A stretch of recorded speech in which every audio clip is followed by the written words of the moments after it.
제발 좀 가요. 엄마! 사람들 앞에서 왜 이래요? 이건 진짜 아니잖아요. 언제까지 이렇게 구질구질하게 살 거예요? 엄마가 저희를 창피하게 만들고 있다고요? 영철아, 너 지금 무슨 말을 하는 거니? 진짜 왜 이러냐고요? 나가요, 좀! 놔라, 영철아. 영철아, 제발 이건 아니야. 왜 안 가요, 왜? 이런 식으로 언제까지 들이댈 건데요? 국밥이고 떡이고 뭐고? 여기가 어디라고요? 그만해! 다들 쳐다보잖아. 사돈네 어른들이 놀라서 일어섰고 직원들도 다가왔습니다. 하지만 이미 저는 사람들 앞에서 머리채를 붙잡힌 채로 서 있었어요. 그래, 이게 너희가 말한 가족이구나. 내가 그렇게 창피했구나. 엄마가 아니라 짐이었구나. 제 목소리는 떨렸지만 또렷했습니다. 안녕하세요. 저는 서울 은평구에 살고 있는 67세 이정자라고 합니다. 아들, 딸 둘을 혼자 키워놨더니 다들 제 잘난 맛에 사는 것 같더라고요. 오늘 제가 들려드릴 이야기는 평생을 아이들에게 바쳐온 한 어미가 자식에게 외면당하고 무너지고 다시 일어서는 이야기입니다. 그리고 그 끝에는 가족이라는 이름의 진짜 의미가 담겨 있습니다. 혹시 여러분도 자식에게 서운함을 느끼신 적이 있으신가요? 제 이야기가 그 상처에 작은 연고가 되기를 바랍니다. 구독과 좋아요, 알림 설정은 영상 제작에 큰 힘이 됩니다. 저는 경북 의성이라는 곳에서 태어났습니다. 그 중에서도 산 너머, 논길 하나 건너야 나오는 작은 마을에서요. 학교 가는 길에 비포장길 도랑에 신발을 잃어버리던 그런 곳이었어요. 20살도 되기 전에 서울로 시집을 왔습니다. 사랑해서 간 건 아니었습니다. 그저 서울 사는 총각이라는 말에 촌에서 벗어나고 싶었던 철없는 마음 하나였어요. 그게 제 인생의 전부가 될 줄은 몰랐지요. 남편은 말이 없었지만 묵묵히 일하고 술에 취해도 술주정 한 번 한 적 없는 사람이었어요. 가난했지만 가끔 따뜻한 이불 속에서 서로 등을 맞댈 수 있는 사람이 있다는 게 참 다행이라 생각했습니다. 하지만 그 평범한 하루들이 결혼 6년 만에 산산조각 났습니다. 남편이 공사장에서 떨어졌다는 전화를 받은 날 하늘이 무너지는 것 같았습니다. 병원에 도착했을 때 희고 낯선 천으로 덮인 몸을 봤어요. 그 천을 들추지 않아도 알 수 있었습니다. 그 사람의 손, 냄새, 온기까지도 이미 이 세상 사람이 아니었어요. 말도 없이, 인사도 없이 저를 남겨두고 가버린 겁니다. 제 앞엔 이제 두 돌이 지난 딸이 천진난만하게 누워서 웃고 있었고 6살짜리 아들은 마루에 앉아 아빠는 언제 와? 라며 제 옷자락을 붙잡았어요. 그날부터 저는 여자도 아내도 아닌 그저 살아남아야 하는 엄마가 되었습니다. 울고 싶었지만 울 틈조차 없었습니다. 정확히 말하면 울 수 없었어요. 눈물 흘리면 쌀을 살 수 없었으니까요. 남편의 장례식이 끝나고 저는 그 자리에서 바로 여자가 아니라 엄마로 바뀌었습니다. 슬퍼할 틈도 없이 오늘 애들 뭘 먹일까부터 걱정해야 했어요. 그날부터 쌀 한 돼, 분유 한 통, 이게 제 인생의 가장 급한 문제가 됐습니다. 누가 대신해 줄 수도 없고 뒤돌아 설 어깨조차 없었어요. 친정에 손 벌리는 건 처음부터 생각도 안 했습니다. 도와줄 마음이 없는 건 아닐 수도 있지만 사람들 앞에선 언제나 같은 말이 오갔거든요. 쟤는 남편도 없으니 애들이 뭐 사람 되겠어. 그 말이 등 뒤에서 내내 돌처럼 얹혀 있었어요. 그래서 그냥 이를 악물었습니다. 서럽고 아파도 울면 손이 멈추니까요. 죽을 만큼 일만 하기로 마음먹었습니다. 제가 처음 시작한 건 국밥 장사였습니다. 시장 구석에 빌붙듯 간이 천막을 치고 중고로 산 녹슨 솥을 몇 번이나 솔로 문지르고 깨끗이 씻어 사골뼈를 넣고 고았습니다. 핏물 빼고 기름 걷고 12시간 넘게 끓이다 보면 솥에서 올라오는 김에 제 얼굴이 다 데일 지경이었지만 그 김을 마시며 살아있다는 감각을 붙잡고 있었어요. 겨울에는 국자가 손에 붙어서 떨어지질 않았고 기름기 자르다가 손등을 몇 번이나 베었는지 모릅니다. 그래도 멈출 수 없었어요. 내 새끼들 밥 굶기는 것만큼은 그 어떤 고통보다 더 무서웠으니까요. 아들은 머리가 좋았어요. 책상도 없이 부엌 바닥에서 엎드려 공부했지만 전교 1등도 해오던 아이였습니다. 딸은 저를 많이 닮았어요. 말은 없지만 속 깊고 손재주도 좋았지요. 국밥 다 팔고 지쳐 돌아온 밤, 딸아이가 조그만 손으로 제 어깨를 주물러주며 말하곤 했어요. 엄마, 오늘도 힘들었지요? 그 말이요. 정말이지 가슴이 벅차서 목구멍이 꽉 막혔습니다. 그 말 한마디면 온종일 굳어있던 몸이 눈 녹듯 풀렸어요. 그런 아이들을 굶길 수는 없었어요. 그래서 저는 뭐든 다 했습니다. 국밥 끓이고 설거지하고 새벽마다 시장에 나가 물건 배달하고 비 오는 날엔 무릎이 깨지도록 넘어져도 그 다음 날 새벽 여전히 솥뚜껑을 열었습니다. 제 몸이 천근만근 무거워도 내 자식들만 사람답게 살게 하면 된다. 그 마음 하나로 버틴 날들이었어요. 그리고 그렇게 피와 땀과 눈물로 세월을 쌓아 올렸습니다. 딸은 착한 사람 만나 결혼했고 아이 낳고 외곽의 작은 집에서 알콩달콩 잘 살고 있어요. 지금도 연락 자주 해요. 명절마다 오고 제 생일도 챙겨주는 고맙고 기특한 아이예요. 아들도 잘 자라주었어요. 부엌 한켠에서 무릎 꿇고 공부하던 아이가 중학교 땐 장학금도 받고 고등학교에선 전교 1등도 했습니다. 밤새도록 책을 붙들고 있어 너무 무리하지 마라 해도 엄마가 자는 동안에 난 꿈을 이루고 싶어. 그 말 한마디에 그냥 속으로 눈물이 핑 돌았어요. 대학은 서울에 있는 명문대에 갔습니다. 등록금이 문제였지만 그땐 제가 국밥 장사하며 조금씩 모은 적금이 있었어요. 하나도 아깝지 않았어요. 그 통장을 통째로 건네줄 때 아들이 저를 꼭 껴안아 줬습니다. 엄마, 나중에 내가 더 크게 갚을게요. 그 말이 그때는 세상 무엇보다 든든했습니다. 졸업 후엔 대기업에 취직도 하고 결혼을 했습니다. 그렇게 몇 해가 지나고 갑자기 아들이 집으로 찾아왔습니다.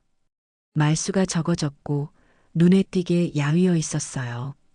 엄마, 나 회사에서 나왔어. 구조조정에 걸렸어. 그 말에 제 입에서는 아무 말도 나오지 않았습니다. 그저 아들의 어깨를 두드릴 뿐이었어요. 괜찮아. 다시 시작하면 되지. 너는 뭐든 해낼 아이잖아. 아들은 한참을 고개를 숙이고 있다가 결국 조심스레 말을 꺼냈습니다. 엄마, 나 카페 하나 차려보려 해요. 요즘 베이커리 카페가 인기 많대요.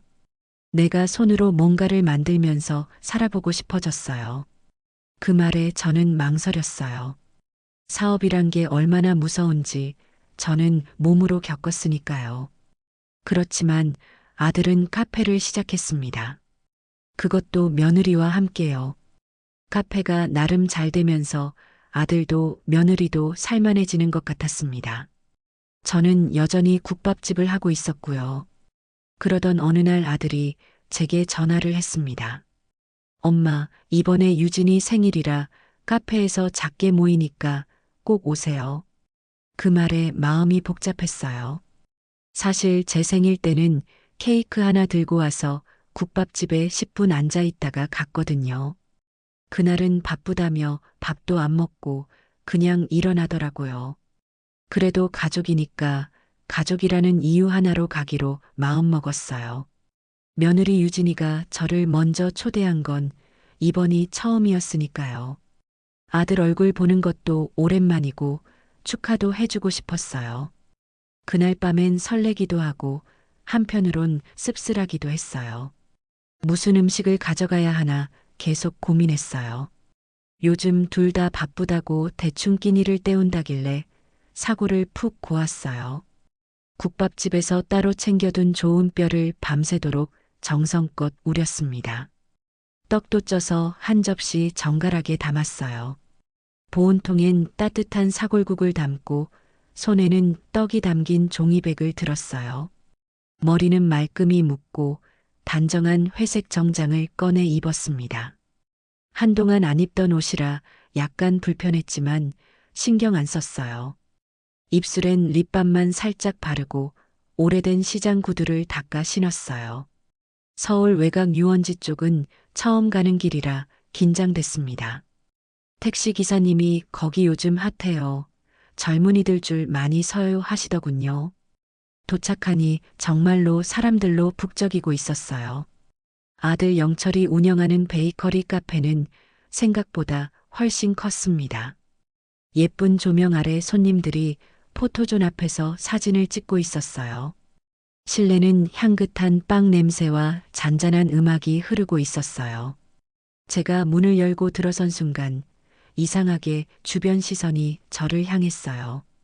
한 손엔 보자기에 싼 국통, 한 손엔 떡 상자, 차림새가 많이 눈에 띄었나 봐요. 손님들이 저를 힐끗힐끗 쳐다보더라고요. 며느리는 계산대 옆에서 친구들과 사진을 찍고 있었어요. 아들은 저를 보더니 다가오며 어색하게 웃었어요. 엄마, 이거 뭐예요? 니들 바쁘다 해서 사골 좀 끓였어. 떡도 조금 했고. 그 말을 들은 며느리가 눈치를 주듯 슬쩍 표정을 찌푸리더군요. 그때 옆자리에 앉아있던 중년 부부가 저를 바라봤어요. 며느리의 친정 부모님이셨어요. 제가 허리 숙여 인사를 드리자 마지못해 고개를 끄덕였어요. 표정은 여긴 왜 왔지? 하는 눈빛이었어요. 저도 그 시선에 적잖이 당황했지만 웃으며 자리를 찾았어요. 아들은 제 손에 들린 보자기를 보며 당황한 듯 말했습니다. 엄마, 저쪽 안쪽 소파 자리 있어요. 거기 앉으세요. 그 말이 가슴에 콕 박혔어요. 앉아만 계시라는 말은 곧 조용히 있으라는 뜻 같았어요. 조용히 끓인 국이 아직 따뜻했지만 제 마음은 식어가고 있었어요. 며느리는 그저 저를 스쳐 지나갔고 고맙다는 말 한마디 없었어요. 카페 안은 밝은 조명과 웃음소리로 가득했어요. 하지만 제 자리는 아무도 오지 않는 구석이었어요. 사골국은 한쪽 테이블 아래 밀려났고 떡은 직원이 가져갔어요. 사람들 틈에서 제가 준비해온 국통은 낯선 물건처럼 보였던 것 같아요. 제 정성은 향기로운 마음이 아니라 불청객 같은 냄새였던 거예요. 그 자리에 멍하니 앉아있던 저는 조용히 자리에서 일어났습니다. 밖으로 나오며 다시 한번 카페 간판을 올려다봤어요. 예쁘게 꾸며진 간판이 왠지 더 멀게 느껴졌어요. 카페 근처 유원지에 있는 벤치에 앉아 사골국이 담긴 보온통 뚜껑을 열었어요. 사골향이 올라오자 왈칵 눈물이 차올랐어요. 손등을 보니 굳은 살과 주름이 더 선명해 보였습니다. 이 손으로 밥 지어 먹이고 뒷바라지했지요. 다시 카페로 들어오니 며느리와 친구들이 케이크를 자르고 사진을 찍는 모습만 보였어요. 형형색색 케이크 위 촛불이 반짝였고 아이처럼 웃으며 포즈를 취하는 며느리의 모습이 보였어요. 며느리의 생일을 진심으로 축하하려고 마음을 다해 온 사람이었어요. 아침부터 정성껏 준비해서 왔습니다. 하지만 저는 혼자 벽 쪽 소파에 조용히 앉아 있었어요. 누가 앉으라 한 것도 아니고 그저 비어있는 구석자리에 저 혼자 조심스럽게 앉았던 거예요. 사람들은 계속 웃고 떠들었고 음악은 점점 더 커졌어요. 조명이 반짝이는 카페 안은 활기차고 젊은 사람들로 가득했어요. 며느리와 아들은 와인을 잔에 따르며 건배를 하더라고요. 며느리는 활짝 웃으며 아들 어깨에 기대더니 연신 친구들과 웃으며 대화를 나눴어요. 그 모습이 참 즐거워 보였어요. 그저 바라보는 저조차도 잠시 그 미소에 끌릴 정도였어요. 그 아이들의 세상은 반짝였지만 그 안에서 저는 그림자처럼 잊혀져 있었어요. 누구 하나 저를 돌아보거나 음식을 권하지 않았어요. 심지어 저를 향한 눈인사조차 하지 않았습니다. 그저 제가 그 자리에 있는 게 어색하다는 듯 아무도 말 한마디 없더군요. 그 와중에 20대 젊은 여자 직원이 조심스럽게 다가왔습니다. 고운 눈빛으로 작은 접시에 무슨 안주 같은 걸 조금 담아와 제 앞에 놓아주었어요. 어머님, 조금 드셔보세요. 그 한마디가 오늘 들은 말 중에 가장 따뜻한 말이었습니다. 그 말에 겨우 고개를 끄덕이며 한 젓가락 떠먹었어요. 젓가락질조차 부자연스러울 정도로 손이 떨렸습니다. 그게 전부였어요. 입에서 넘어가지도 않았고 입맛도 없었어요.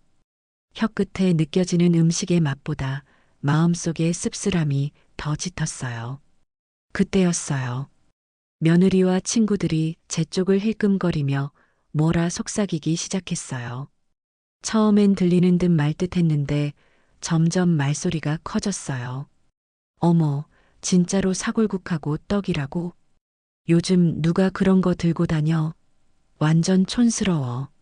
시장 통해서 배달 오신 분인 줄 알았네. 옷도 그냥 시장 할머니 같아. 그 말들이 귀에 들어오자 저는 숨을 쉴 수가 없었어요. 머리끝부터 발끝까지 피가 거꾸로 솟는 기분이었어요.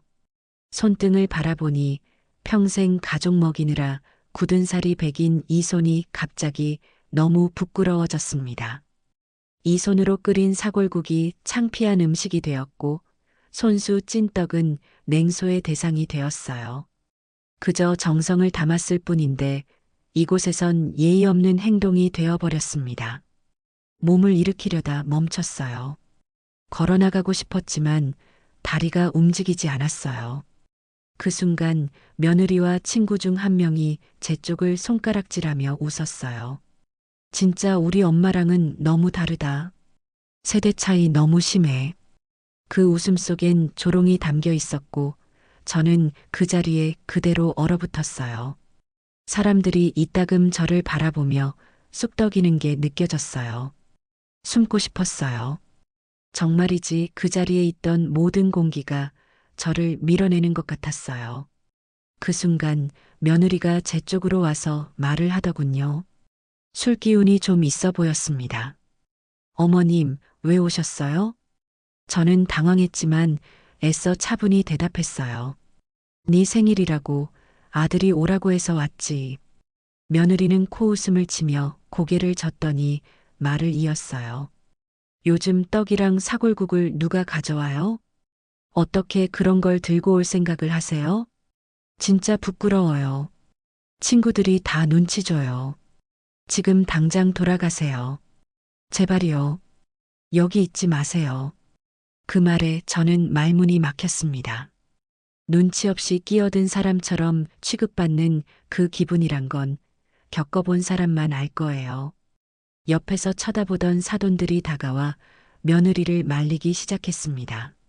목소리는 작았지만 분명한 단호함이 담겨 있었어요. 유진아, 그건 너무 심했어. 그래도 어머님이야. 그렇게까지 말하면 안 되지. 며느리의 아버지는 당황한 듯 며느리의 팔을 잡고 낮은 목소리로 말했어요. 사람들이 다 듣는다. 진정해라, 유진아. 하지만 며느리는 술 기운에 이미 제정신이 아니었어요. 입술은 벌겋게 달아 있었고 손에 든 와인잔은 이미 반쯤 비어 있었습니다. 눈가엔 억울함이 맺혀 있었고 감정이 고조되어 있었어요. 아빠는 몰라요. 엄마는 절대 이런 짓 안 해요. 우리 엄마는 생일날 이런 거 안 가져와요. 나는 진짜 창피해서 숨고 싶었어요. 친구들 다 있는데 국물 냄새의 떡에 저게 뭐예요? 며느리는 손가락으로 제 보온통을 가리키며 고함쳤습니다. 그 순간 카페 안의 분위기는 싸늘해졌어요. 사람들의 시선이 하나같이 제게 꽂혔습니다. 그들의 눈엔 불편함과 당혹스러움이 담겨 있었습니다. 안사돈은 그런 며느리를 붙잡고 다급히 말했어요. 얘야, 그만 좀 해. 어머님이 들으시잖니. 하지만 며느리는 멈추지 않았습니다. 오히려 더 나를 세운 목소리로 외쳤어요. 왜 오셨어요, 진짜? 누가 오라고 했냐고요. 그냥 조용히 국밥집에서 계시지 왜 굳이 여길. 안사돈은 그저 우리 딸이 저런 말을 했네요 라는 어색한 시선만이 있었습니다. 그때 아들이 지인들과 술을 마시다가 무슨 일인가 싶어 다가왔어요. 얼굴엔 짙은 피로가 서려 있었고 손엔 맥주병이 들려 있었어요. 눈밑은 퀭하게 꺼져 있었고 어깨도 축 처져 있었어요. 요즘 따라 살이 빠졌다는 느낌이 들었지만 그날따라 더 지쳐 보였어요. 무슨 일이야? 왜 이렇게 시끄러워? 그 말에 며느리는 곧장 아들에게 고함쳤습니다. 당신이 어머님 오시라고 했잖아. 그래서 저러고 오신 거잖아. 떡에 국물에 정장까지. 진짜 분위기 다 망쳤다고.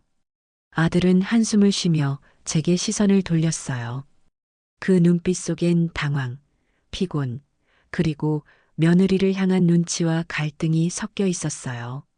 저를 보는 그의 눈빛이 갈등을 하고 있는 것 같았습니다. 엄마 내가 이렇게까지 하라고 한 건 아니잖아요. 그냥 잠깐 얼굴만 보고 간단히 인사만 하시고 그냥 조용히.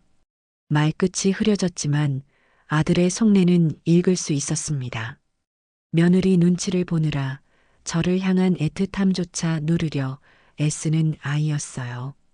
그 말 한마디, 표정 하나에 내가 부담이구나 하는 느낌이 뼛속까지 스며들었어요. 여기가 국밥집도 아니고 진짜 분위기 이상해졌어요. 그 말은 제 가슴을 정통으로 내려치는 망치 같았어요. 저는 떨리는 손으로 국통을 쥔 채 영철아 엄마한테 어떻게 이럴 수 있니? 엄마는 그냥 네가 오라 해서 온 거야 라고 말했습니다. 그 순간 며느리가 다시 날카롭게 외쳤습니다. 지금 다들 웃고 떠들다 분위기 깨졌다고. 아까부터 친구들이 다 쳐다보잖아. 나중에 또 뭐라 할 거 아냐? 당신이 책임져. 당신이 오라 했잖아. 그 말에 아들의 얼굴이 굳어졌습니다.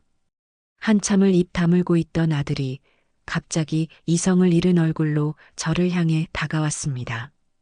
그 눈빛은 피로, 분노, 압박, 죄책감, 억눌린 감정이 뒤섞인 혼란 그 자체였습니다. 엄마, 제발 좀 그만해요. 언제까지 이렇게 구질구질하게 살 거냐고요. 여기 사람들이 다 보고 있잖아요. 제발 좀 그냥 나가요. 그 말은 분명히 좀 전부터 며느리가 반복해온 말이기도 했습니다. 그리고 옆에서 며느리는 한술 더 떴습니다. 당신 어머니 때문에 손님 떨어지면 어쩔 거야. 나중에 리뷰라도 하나 올라오면 어떡해. 카페 망하면 당신이 책임질 거야. 아들은 그 말들을 뇌 속 깊이 집어넣은 채 어느 날은 참고 어느 날은 외면하며 살고 있었던 겁니다. 저는 온몸이 얼어붙은 사람처럼 꼼짝도 하지 못했어요. 사람들의 웃음소리는 여전히 이어지고 있었지만 제 귀에는 아무것도 들리지 않았어요. 눈앞에 선 아들의 얼굴이 점점 낯설게 느껴졌습니다. 제가 알던 아들은 어디 갔는지 저 앞에 선 사람은 짐승처럼 느껴졌습니다. 나는 유진이 생일 축하하러 온 거야. 그것뿐이야. 제 말이 끝나기도 전에 아들의 얼굴이 붉게 달아올랐습니다. 엄마, 지금 이게 축하야? 이게 사람 망신 주는 거지. 아무리 부모라도 눈치란 게 있어야죠. 사람들이 슬슬 쳐다보는 게 느껴졌어요. 그 가운데서 며느리는 술잔을 손에 든 채 외면하고 있었습니다. 사돈네 부부는 며느리 옆에 앉아 아무 말 없이 어색하게 고개만 숙였습니다. 저는 떨리는 손으로 다시 말했어요. 그래도 엄마잖아. 네가 오라고 해서 그래서. 이런 식으로 나를 창피하게 하면 어떡하니. 그 순간 아들이 달려오듯 제 앞으로 다가왔습니다. 그 눈빛은 제가 평생 본 적 없는 차가움이었어요. 제발 좀 가요, 엄마. 사람들 앞에서 왜 이래요? 이건 진짜 아니잖아요. 언제까지 이렇게 구질구질하게 살 거예요? 엄마가 저희를 창피하게 만들고 있다고요. 그 말에 저는 그대로 무너졌습니다. 영철아, 너 지금 무슨 말을 하는 거니? 제가 말을 잇지 못하고 눈을 껌뻑이는 사이 아들은 제 머리 가까이 손을 뻗었어요. 순간 뜨겁고 무거운 손이 제 머리채를 움켜쥐었습니다. 그대로 쥐고는 거칠게 잡아당겼어요. 진짜 왜 이러냐고요. 나가요, 좀. 그 말과 함께 저는 균형을 잃고 끌려나가고 있었어요. 머리카락이 쭉 당겨지며 두피가 찢어질 듯 아팠습니다. 나나라, 영철아, 저는 떨리는 목소리로 말했어요. 사람들이 수군거리기 시작했고 몇몇은 핸드폰을 꺼내기까지 했습니다. 영철아, 제발 이건 아니야. 하지만 아들은 저를 향해 소리쳤습니다. 왜 안 가요, 왜? 이런 식으로 언제까지 들이댈 건데요? 국밥이고 떡이고 뭐고 여기가 어디라고요? 그 순간 며느리가 소리 질렀습니다. 그만해. 다들 쳐다보잖아. 사돈네 어른들이 놀라서 일어섰고 직원들도 다가왔습니다. 하지만 이미 저는 사람들 앞에서 머리채를 붙잡힌 채로 서 있었어요. 치욕이라는 말로는 표현이 안 되는 고통이었습니다. 눈물이 아니라 피가 나는 듯한 고통이었어요. 그제서야 아들이 손을 툭 놓았어요. 저는 주저앉을 듯 휘청였지만 끝까지 고개를 들었어요. 그래, 이게 너희가 말한 가족이구나. 내가 그렇게 창피했구나. 엄마가 아니라 짐이었구나. 제 목소리는 떨렸지만 또렷했습니다. 그 말에 아무도 답하지 않았습니다. 그리고 저는 그 순간을 끝으로 아들과 며느리에게 마음을 접기로 했습니다. 카페에서 나오면서 돌아본 며느리의 얼굴에는 후회라는 감정이 있는 것 같았지만 끝내 고개를 돌리더군요. 택시 뒷좌석에 앉아 창밖을 바라보았어요. 손에 꼭 쥔 보온통이 점점 식어가는 게 느껴졌습니다. 머리채가 당겨진 자리가 욱신거렸지만 그보다 마음이 더 아팠어요. 운전기사님은 백미러로 저를 힐끔 보며 말없이 운전만 했습니다. 창밖 풍경은 화려했지만 제 안은 캄캄했어요. 불빛이 지나갈 때마다 눈시울이 시큰거렸습니다. 눈물이 흐르지 않도록 고개를 들고 하늘만 봤어요. 그 순간 불현듯 초등학교 다닐 때 아들의 얼굴이 떠올랐습니다. 쪼르르 달려와 제 치마자락에 얼굴을 묻고 웃던 아이였어요. 엄마, 나도 국밥 먹고 싶어. 작은 손으로 제 손을 꼭 쥐고선 그렇게 말하던 그 아이요. 어느새 그렇게 자라서 제 머리채를 잡고 저를 끌고 나올 줄은 몰랐습니다. 집에 도착해 현관문을 열고 국밥집 안으로 들어섰을 때 텅 빈 식당이 저를 맞이했어요. 늘 북적이던 손님들의 소리가 들리지 않자 더 외로웠습니다. 불도 켜지 않은 채 주방으로 걸어갔습니다. 보온통 뚜껑을 열자 식은 사골국 냄새가 확 올라왔어요. 그 향이 왜 그렇게도 가슴 아프게 느껴졌는지 모르겠어요. 뒷문을 열고 국통을 조심스레 들고 나갔습니다. 그리고 가게 뒤편 배수구에 천천히 국을 붓기 시작했습니다. 국물이 땅에 닿는 소리와 함께 제 눈물도 떨어졌어요. 사골이 아까워서가 아니라 그 안에 담긴 제 마음이 버려지는 것 같아서였어요. 국물을 다 비운 통을 내려놓고 주방 안쪽에 무겁게 주저앉았습니다. 손등으로 얼굴을 훔치려다 말고 두 손으로 무릎을 끌어안았습니다. 그때 전화기가 진동을 울렸습니다. 화면엔 딸 이름이 떴어요. 숨을 고르고 전화를 받았습니다. 엄마, 잘 갔다 왔어? 오늘 며느리 생일 파티라며. 한동안 아무 말도 못했어요. 숨소리만 길게 들려오자 딸이 다시 말했어요. 엄마, 무슨 일 있었어? 그제야 저는 조심스럽게 말을 꺼냈습니다. 유진이 생일이라 갔다 왔는데, 응, 다녀왔어, 근데. 딸은 조용히 제 말을 기다렸습니다. 저는 조금씩 오늘 있었던 일을 얘기했어요. 사골국을 끓인 이야기, 떡을 곱게 담은 이야기, 사람들 앞에서 당한 모욕, 아들의 머리채 잡힌 일까지 하나하나 조심스레 털어놨습니다. 말이 끝났을 즈음 전화기 너머로 딸의 숨소리가 거칠어졌어요. 뭐라고요, 엄마? 오라 해놓고 그랬다고요? 엄마 머리채를 잡았다고요? 지금 그게 말이 돼요? 딸의 목소리가 떨렸어요. 숨을 고르던 딸이 결국 소리쳤어요. 내일 갈게요. 당장 갈게요. 엄마, 거기 계세요. 절대 혼자 있지 마요. 그 말에 저는 울지 않으려고 애썼지만 터져버린 눈물이 멈추질 않았어요. 고맙다고 미안하다고 말하려 했지만 목이 메어 아무 소리도 나지 않았습니다. 전화기 너머에서 딸은 계속해서 말했어요. 엄마가 그런 대접 받을 사람이냐고요. 절대 그냥 안 넘어갈 거예요. 엄마, 내가 있어요. 엄마는 절대 혼자 아니에요.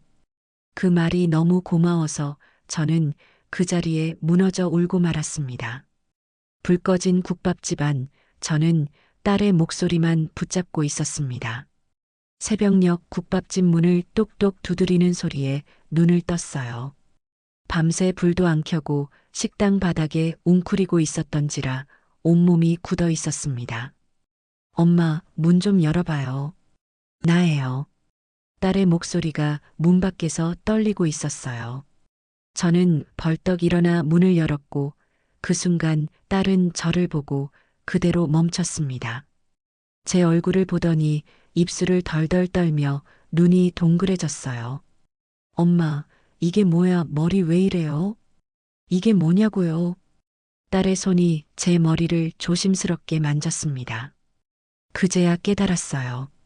머리 한쪽이 엉망으로 헝클어져 있고 두피엔 손톱 자국 같은 게 있었어요. 딸이 제 손을 꼭 잡고 등을 쓸어주던 그날, 저는 처음으로 제 안의 바닥을 마주했습니다. 이 아이 하나만으로도 내가 이 세상을 버티며 살아야 할 이유는 충분했어요. 하지만 동시에 저는 아주 단호하게 다짐하고 있었습니다. 다신 누구에게도 제 마음을, 제 희생을 함부로 내어주지 않겠다고요. 딸은 제 손을 잡고 말했어요. 엄마, 진짜 이대로 넘어가면 안 돼요. 이번엔 우리가 먼저 맞서야 해요. 지금까지 엄마가 참고 참아서 오빠가 엄마를 이렇게까지 무시하게 된 거예요. 저는 아무 말 없이 고개를 떨궜어요. 그동안 가족이니까, 내 새끼니까, 어쩌면 나 때문일지도 몰라. 그런 마음 하나로 모든 모욕을 삼켰던 시간들이 주마등처럼 스쳐갔습니다. 딸은 조용히 핸드백을 열더니 명함을 꺼냈어요. 엄마 기억나세요? 우리 국밥집 단골이던 혜자 이모 있잖아요. 그 이모 아들 변호사 된 거 아시죠? 어제 저녁에 제가 그 오빠한테 다 말했어요.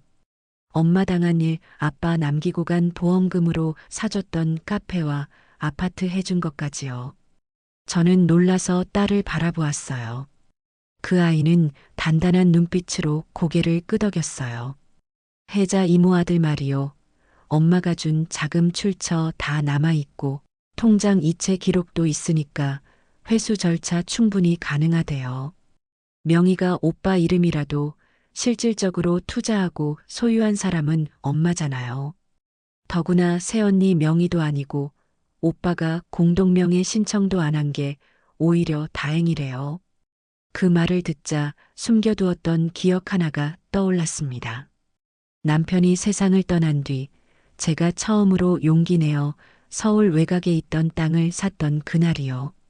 그때는 아무도 관심 없던 그린벨트였어요.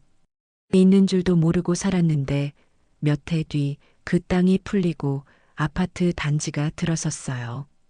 갑자기 땅값이 수십 배로 뛰었고 저는 그 땅을 팔아 아파트 한 채와 카페 자리를 마련해 줬어요.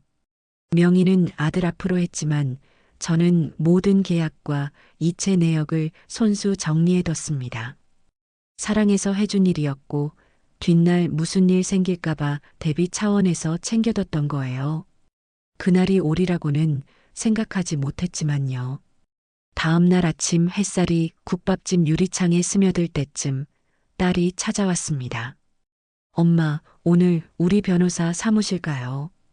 다 준비돼 있어요. 그 말이 어쩌면 제 인생의 방향을 바꾸는 첫 문장이었는지도 몰라요. 조용히 가게 문을 닫고 우리는 택시를 탔습니다. 딸은 제 손을 꼭 잡고 있었어요. 그 따뜻한 손끝이 얼마나 큰 용기가 되었는지 모릅니다. 도착한 곳은 작은 건물 5층에 있는 변호사 사무실이었어요. 현관 유리문에 붙은 법률사무소라는 글자가 유난히 또렷해 보였어요. 문을 열자 젊은 변호사가 일어나 반갑게 인사했어요. 이모, 오랜만에 뵙습니다. 저 지훈이에요. 그 말에 저는 순간 눈이 시큰해졌어요.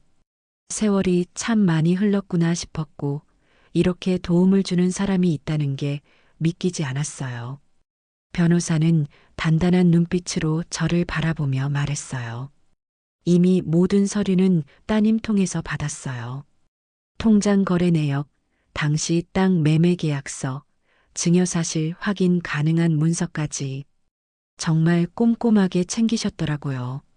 그 말에 딸이 웃으며 말했어요. 우리 엄마 평생 뭐든 빠뜨리는 법 없어요. 저는 민망하게 웃었지만 마음 한켠이 따뜻해졌어요. 변호사는 노트북을 돌려 제 쪽으로 보여주었어요. 화면엔 아들 명의로 되어 있는 아파트와 사업자 등록증, 건물 등기부등본이 정리돼 있었어요. 현재 어머님이 자금 출처를 입증할 수 있고 명의신탁 해지 소송 요건을 충분히 갖췄고요. 특히나 자금 출처가 사망보험금이고 해당 토지가 그린벨트 해제 후 급격히 오른 사실까지 증명되기 때문에 법적 우위는 확실해요. 그 말을 듣는 순간 저는 복잡했던 가슴이 조금은 정리되는 듯 했어요. 변호사는 이어 말했어요. 오늘 기준으로 명의신탁 해지 소송 접수하고 사업자 명의 변경 정지 가처분도 함께 넣을 거예요. 이모께서 주신 돈들, 그거 갚으라고 재산 가압류 신청도 같이 들어갈 거고요. 이후에는 상대 측 반응을 보고 조정 없이 바로 본안 소송으로 갈 수도 있어요. 다만 그 전에 이모께 꼭 여쭙고 싶은 게 있어요. 정말 회수하실 생각이신가요? 미련 없이 마음 정리하신 거 맞죠? 그 물음에 저는 잠시 숨을 들이켰어요. 그리고 천천히 하지만 단호하게 말했어요. 그 애들한테 주려고 남편 죽고 받은 돈, 땅 사서 오르기만 기다렸어. 그 돈으로 아파트 사고 카페 자리를 마련해 줬는데 그 아이들 좋아서 내가 가진 걸 다 내줬거든. 근데 지금은 아니야. 이젠 그 모든 걸 다시 제자리로 돌리고 싶어. 제 목소리는 떨리지 않았고 눈도 흐려지지 않았어요. 그건 오랜 침묵의 끝에서 나오는 진심이었어요. 딸은 제 옆에서 고개를 끄덕이며 말했어요. 엄마가 지켜온 건 재산이 아니라 사랑이었어요. 근데 그걸 짓밟은 사람이 이제 그 자리에 설 자격은 없어요. 회수해요, 엄마. 그래야 엄마 삶이 망가지지 않아요. 변호사는 조용히 서류철을 꺼내며 말했어요. 잘 결정하셨음이고요. 이건 엄마라는 이유로 무시당한 삶을 되돌리는 절차예요. 이제 저희가 도와드릴게요. 절대 혼자 두지 않을게요. 사무실을 나서며 저는 하늘을 올려다보았어요. 하늘은 맑았고 바람은 서늘했어요. 그 바람 속에 묻어나는 말없는 다짐이 있었습니다. 내가 줬던 사랑이 짓밟혔다면 그 사랑을 스스로 거둬야 한다는 깨달음이었어요. 그리고 이제 저는 그걸 시작했어요. 소장이 접수된 지 며칠 뒤 국밥집 문이 거칠게 열렸습니다. 익숙한 구두 소리에 반사적으로 고개를 들었어요. 아들과 며느리였습니다. 둘 다 얼굴이 벌겋게 상기되어 있었고 눈빛은 도끼처럼 날카로웠어요. 며느리는 문을 닫자마자 쾅 소리를 내며 말했어요. 이게 뭐예요? 진짜 이게 뭐냐고요? 며느리 손에는 법원 마크가 찍힌 서류 봉투가 들려 있었어요. 봉투 끝이 구겨진 채 며느리 손끝이 떨리고 있었죠. 명의신탁 해지 소송? 카페 사업자 정지 가처분 신청까지? 엄마 지금 제정신 맞아요? 그 말에 아들이 저에게 다가와 테이블을 3개 내리쳤어요. 그 소리에 국그릇이 살짝 흔들렸습니다. 엄마, 도대체 왜 이러는 거야? 이게 가족한테 할 짓이야? 저는 고개를 숙인 채 낮게 말했습니다. 내가 준 걸 다시 찾는 겁니다. 줘도 되는 줄 알았어. 사랑이면 충분할 줄 알았어. 근데 아니었더라고. 말끝이 떨렸지만 제 목소리는 단호했어요. 며느리는 코웃음을 치며 말했어요. 어머님이 줬잖아요. 자기 입으로 우리 잘 되라고 이제 와서 뺏겠다는 거예요? 그 말에 제 안에서 무언가 또 하나 조용히 무너졌습니다. 그러나 눈 하나 깜짝하지 않았습니다. 엄마, 이 카페에 우리 인생 다 걸었어. 나 모든 걸 올인했단 말이야. 지금 이게 뭐 하는 거야? 아들 눈엔 분노와 당황이 섞여 있었지만 그 안에 단 하나 미안함은 없었습니다. 저는 조용히 그 눈을 마주봤어요. 그래, 다 해줬지. 그 땅, 너희 아버지 사망보험금으로 샀던 거다. 그린벨트 해제됐을 때 팔아서, 그거 팔아서 카페하고 니들 아파트 사줬어. 근데 그걸 내 머리채를 잡은 손에게 남겨둔다? 그건 아버지한테도 나한테도 못할 짓이야. 아들은 말을 잇지 못하고 고개를 돌렸어요. 며느리는 이를 꽉 깨문 채 한 발 물러섰고 한동안 가게 안은 숨조차 쉬기 어려운 정적이 흘렀습니다. 며느리가 벌떡 일어나 소리쳤어요. 우리가 그렇게까지 했나요? 그냥 좀 실수한 거잖아요. 근데 이건 너무하잖아요. 진짜. 저는 며느리를 바라보며 말했어요. 너무한 건 그날 내 손을 뿌리친 너희였어. 그날 난 떡을 싸서 갔고 사골국을 끓여갔고 너희를 진심으로 축하해주러 간 엄마였어. 근데 그 자리에서 난 투명 인간이었고 끝내 창피하다며 머리채까지 당했지. 그게 가족이니? 아들이 작은 목소리로 말했어요. 그땐 술도 좀 됐고 유진이도 감정이 격해서 엄마도 알잖아. 가족끼린 그런 일 있을 수 있는 거. 저는 단호하게 고개를 저었어요. 가족이니까 참았지. 가족이니까 괜찮다고 말했지. 가족이라는 이유로 누군가의 발밑에 깔려 있어야 하는 세상이라면 난 더 이상 그런 가족 안 할 거야. 며느리는 눈물을 글썽이며 애원했어요. 카페 망하면 저희 진짜 끝나요. 어머님께서 그걸 원해요? 제발 소송 좀 취하해줘요. 한 번만 봐주세요. 저는 조용히 고개를 숙였다가 다시 들었습니다. 딸의 말이 떠올랐어요. 엄마, 그 사람들한텐 이제 한 푼도 주지 마. 그렇게 만든 사람들, 가족이 아니에요. 그래요. 이제는 마음마저도 거두어야 할 시간입니다. 저는 천천히 자리에서 일어나 말했어요. 돌아가. 이제 우리 관계는 문서로만 이어질 거야. 사람으로 안 되면 법으로 정리하자. 그게 너희가 택한 방식이니까. 아들은 말없이 돌아섰고 며느리는 흐느끼는 소리를 내며 따라 나갔습니다. 법원 판결이 나기 전까지의 시간은 그렇게 흘러갔습니다. 그 고요함 속엔 어딘가 끝을 향한 예감 같은 게 묻어 있었어요. 한밤중에 들려오는 냉장고 소리마저도 낯설지 않았고 국밥집 천장에서 떨어지는 물방울 소리 하나에도 가슴이 쿡쿡 찔렸습니다. 그러던 어느 날 소문처럼 들려왔어요. 아들과 며느리가 운영하던 카페가 결국 문을 닫았다는 이야기가요.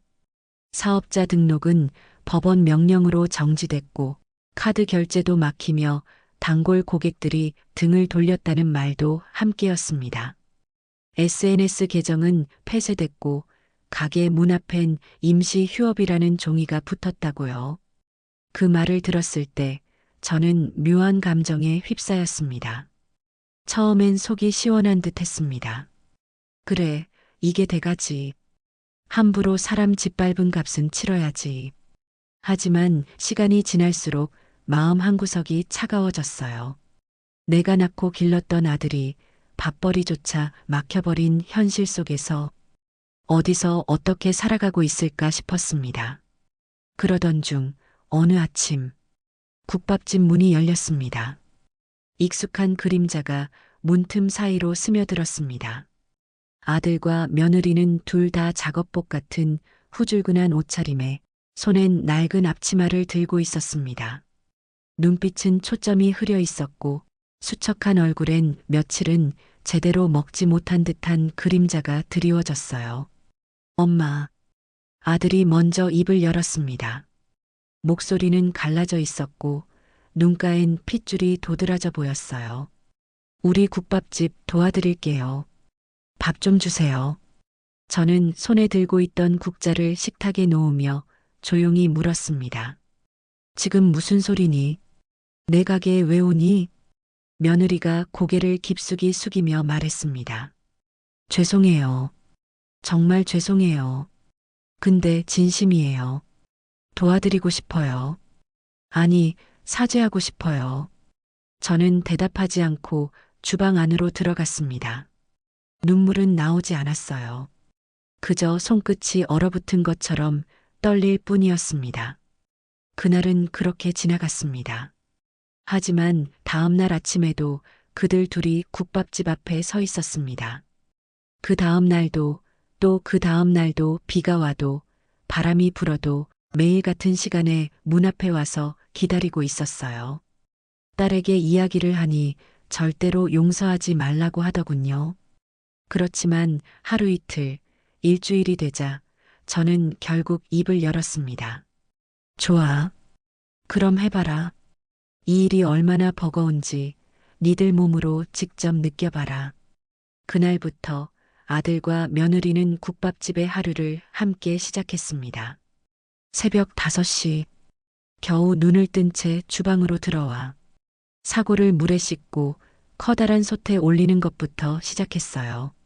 솥 안에서 끓는 뼈 냄새는 쉽게 익숙해지지 않았습니다. 김이 올라오며 얼굴에 땀이 송골송골 맺혔고 뜨거운 수증기에 눈을 제대로 뜨지도 못했어요. 아들은 사골뼈 덩어리를 들다가 허리를 삐끗했고 며느리는 국물을 끓이다가 여러 번 손을 대었습니다. 손가락엔 매일 반창고가 붙었고 어깨와 허리는 하루가 멀다 하고 파스를 붙였어요. 장보러 시장에 갈 땐 하루 5바퀴를 돌면서도 가게에 필요한 재료 하나도 빠뜨리지 않으려 애썼습니다. 하지만 육체적인 고됨보다 더 지독한 건 그들이 겪는 시선이었습니다. 단골 손님들 중엔 그들을 곱지 않게 보는 이들이 있었고 저 며느리가 그 며느리야? 영철이 그 어머니 머리채 잡았다더만. 속닥이는 말들이 하루에도 몇 번씩 들렸습니다. 며느리는 국밥 그릇을 손에 들고 있다가 그 말에 손을 떨었습니다. 김이 올라오는 뚝배기를 두 손에 쥐고 주방 안으로 들어오며 얼굴을 찌푸렸어요. 아들은 설거지를 하다 유리컵을 떨어뜨려 깨뜨렸고 그 파편을 치우다 손가락을 베었어요. 피가 묻은 손을 보며 그는 말없이 주방 구석에 주저앉았습니다. 저는 그런 둘을 보며 말은 아끼고 있었습니다. 눈길은 같지만 손길은 닿지 않았어요. 하루는 아들이 조심스럽게 말을 걸었습니다. 엄마 진짜 미안해. 사람이 왜 그렇게 변했는지 나도 모르겠어. 며느리도 한쪽 구석에서 주방 바닥을 닦다가 고개를 들었어요. 어머니 카페 접고 나니까 세상이 너무 무섭더라고요. 돈은 없고 빚은 있고 사람들은 다 등을 돌리더라고요. 그래서 여기라도 오고 싶었어요. 그래야 숨 쉴 수 있을 것 같아서요. 저는 한참을 말없이 그들을 바라봤습니다. 그리고는 조용히 사골 국물을 다시 끓이며 말했어요. 그 국물 끓이려면 며칠을 고생해야 한다.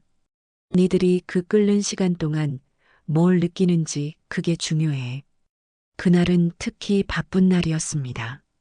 동네 경로당에서 점심 모임이 있었고 우리 국밥집엔 어르신들이 줄지어 몰려왔습니다. 땀을 뻘뻘 흘리며 며느리는 주문을 받고 주방과 홀을 정신없이 오갔습니다.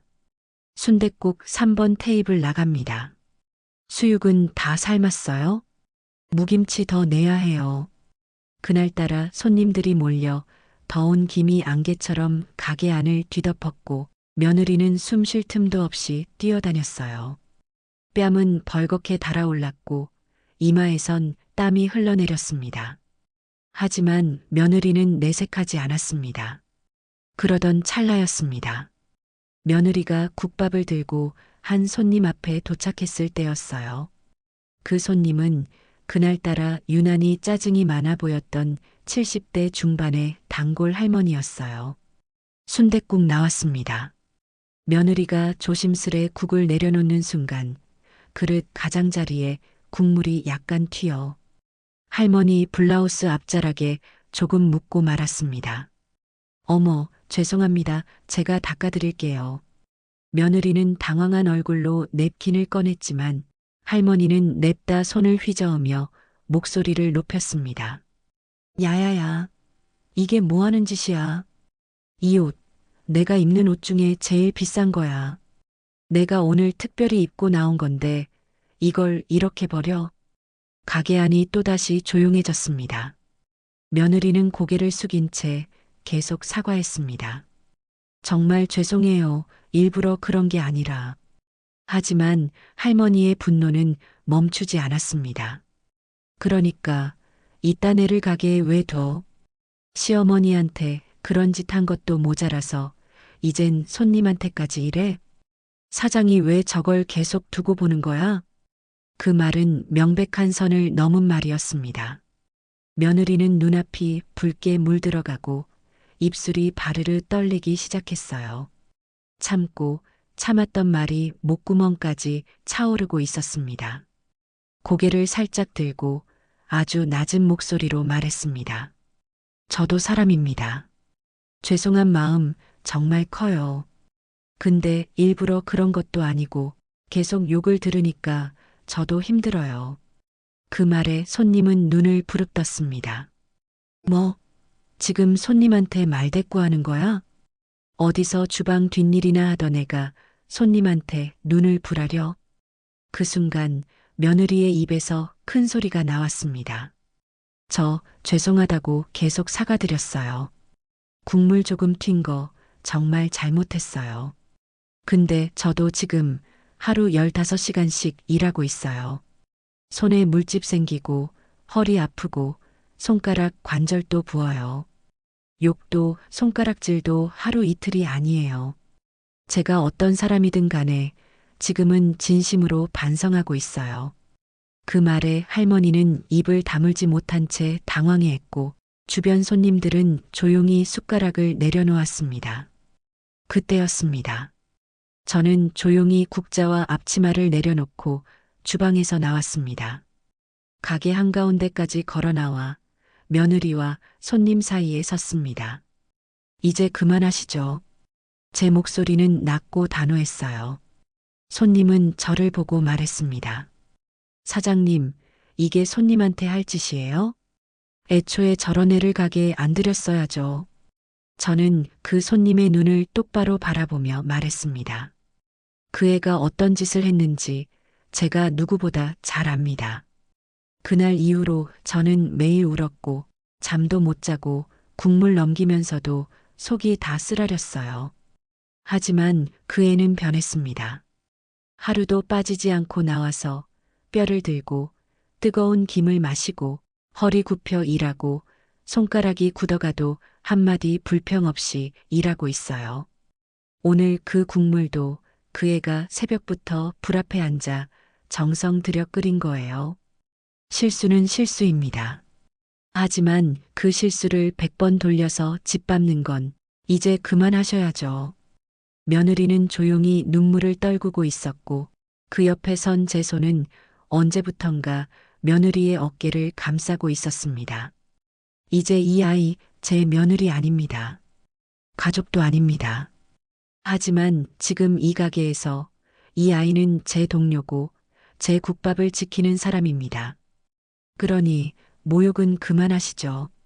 그 말에 손님은 얼굴이 붉어지더니 조용히 일어나 가게를 나갔습니다. 문이 닫히는 소리가 유난히 크게 들렸습니다. 한참 후 며느리는 제게 조용히 말했습니다. 감사합니다. 어머님이 제 편 들어주신 건 처음이에요. 저는 고개를 끄덕이며 말했습니다. 그땐 며느리였지만 지금은 동지니까. 이 국밥이 식지 않게 하려면 우리 둘 다 땀 흘려야 하잖니. 그날 밤 가게는 조용했습니다. 그러나 그 정적 속에서 저는 분명히 느꼈습니다. 어쩌면 아주 조심스럽게 가족이라는 이름 말고 사람 대 사람으로 서로를 다시 마주보는 시간이 시작되고 있다는 것을요. 어느덧 시간이 그렇게 흘렀습니다. 아들과 며느리가 국밥집 문턱을 넘은 지 3개월째 되는 날이었어요. 유난히 바람이 선선했던 새벽 가게 문을 열기 전 저는 홀 한가운데 서서 뿌연 새벽빛에 비친 의자들을 바라보았습니다. 그 자리에 언젠가 욕설이 날아들고 아들 며느리에 대한 비난이 꽂히던 시간이 있었지요. 그런데 이제 그 시간들이 조금씩 아주 천천히 다른 색으로 덧칠되고 있었습니다. 아들은 새벽이면 주방 한켠에서 사골뼈를 깨끗이 손질해 불 위에 올리고 등이 휠 만큼 무거운 무박스를 혼자 짊어지고 옵니다. 한 번은 제가 몰래 지켜보고 있었는데 칼에 손을 살짝 베었는지 피가 뚝 떨어졌더라고요. 그런데도 그 애는 말없이 밴드를 붙이고 조리용 장갑을 끼고 다시 물을 썰더군요. 투덜대지도 않고 누구한테 보여주려고 하지도 않고요. 며느리는 매일 주방을 쓸고 닦고 하루도 빠짐없이 김치를 버무립니다. 손끝이 터지고 허리 한번 제대로 펴지 못해도 이제 불 앞에서 눈을 피하지 않습니다. 그 아이의 손에서 나는 냄새가 달라졌어요.